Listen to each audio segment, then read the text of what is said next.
Hello everyone, it's Christy from Christy's Beautiful Life, and I'm here for Build a Page layout number 2. Today's all about using that around here piece of ephemera that we're starting off with, and these photos taken during Day in the Life, which I'm pretty sure was from 2019.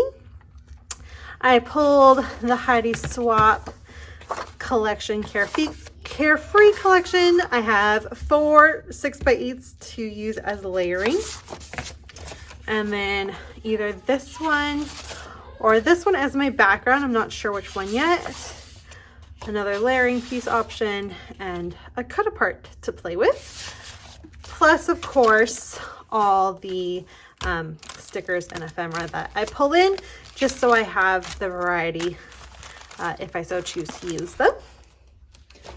And I'm going to get you on fast forward and let's see what I can come up with. So I decided that I was going to go onto Pinterest and see if I could find a layout that would match the size photos I had, and if I could draw inspiration from something. And I found this lovely layout from Claudia Caroline. I love this layout. I followed her. I think she's one of my more recent I've started following her on Instagram more recently.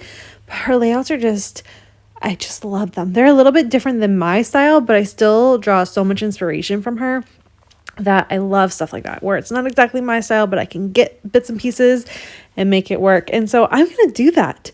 And how I'm going to go ahead and do that is do basically an exact scrap lift. I am going to take that around here piece of ephemera and I'm going to use that as my tracing line, so I have my areas for stitching. And I kind of look at the layout that she's created and kind of match it up so that it's pretty much the same in how far in it is and all of that, and that it's the same.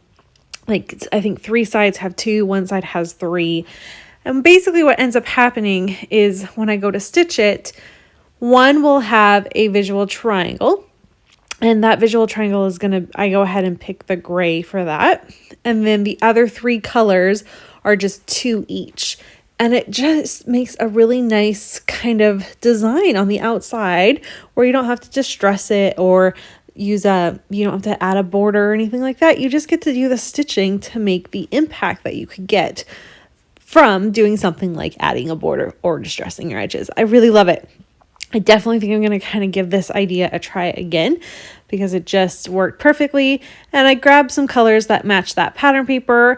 The blue is a tiny bit off based off of what I'm using, but it's close enough that we're going to make it work. And I just made sure not to put it next to that more tealy blue that's up in the left-hand corner. I just stayed away from that with the blue so that it didn't get too close and you didn't see how bad it was compared to like how off the color was. The other thing I need to do is my photos, it's a 4x4 that I then cut. So they're 2x2. And my around here little piece of ephemera is a little bit smaller than that. So I did have to go ahead and trim my photos a little bit. I'm going to take the pattern papers from the 6x8 that I pulled when creating the kit, and I'm going to use at least one of each one and cut them to the same dimensions. Just kind of make everything fit. And then I'm going to go ahead and try to figure out the orientation on where I want things to go. I do have an order, at least in my mind, I had an order of where things were going, because at that moment I still thought they were day in the life.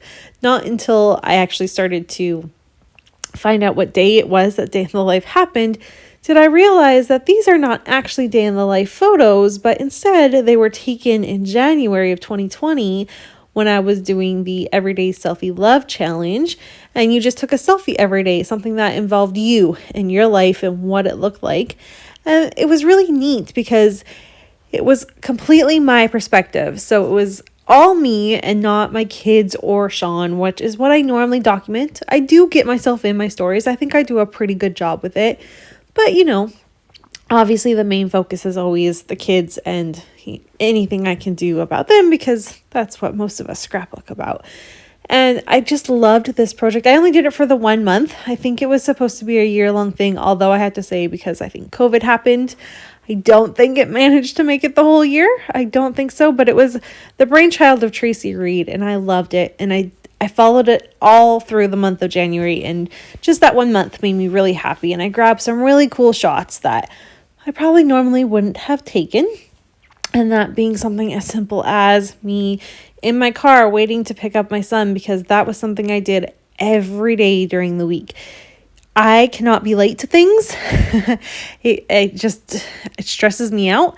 And so, especially where we were, you had to park and then walk to the school to pick them up, just like a block or two away. But if you didn't get there early enough, you had to park farther away.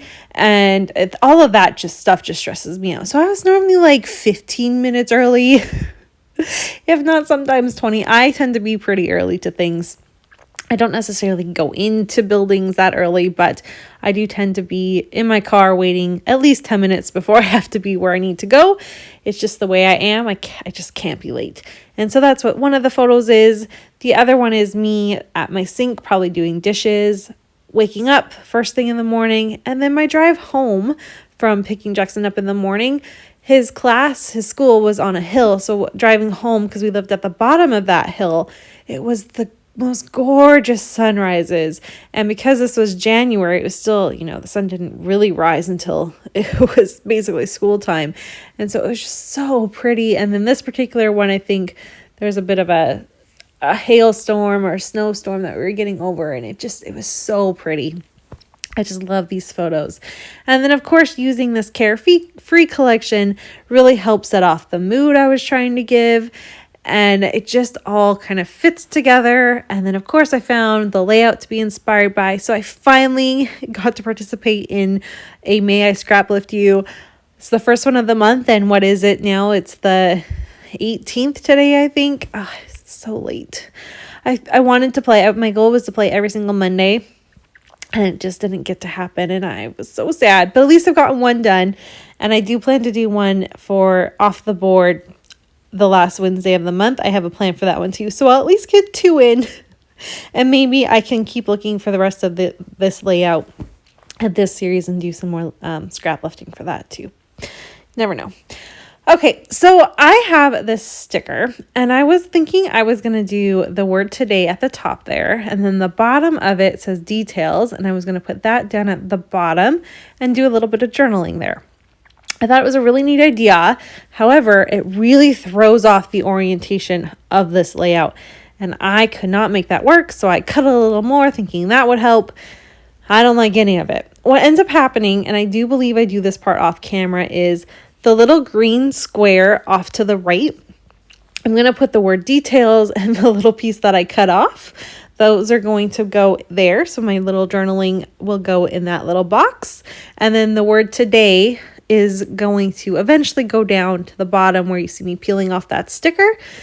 One thing about Heidi Swap stickers is they are sticky. So be very cautious about sticking them down, especially on paper that is maybe a little bit thinner, because if that's not where you wanted it to go, it's probably not moving. So either have a way to have it on something first before and move it around. Make sure that's where you want it to go, because not a good idea. All right, so off camera, I did some more embellishing. I added just a little flare that says selfie. I added the word document, a tag, and just a few little pieces to kind of bring it all together. I was struggling and I had to go off camera to make it all work.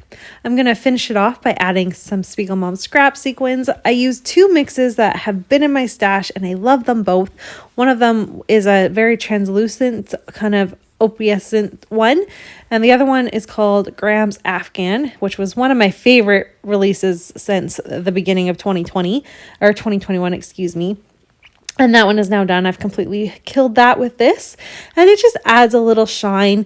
That little square there, I kept trying to add something like a word or something, and nothing was fitting there. It needed just something that didn't have words to it, and my answer was sequins. And I think that it works really well and just kind of finishes off the layout. So I'm really happy with how this one turned out. Please make sure you head on over and check out Moira and Kristen, see what they created today, and I'll see you all tomorrow.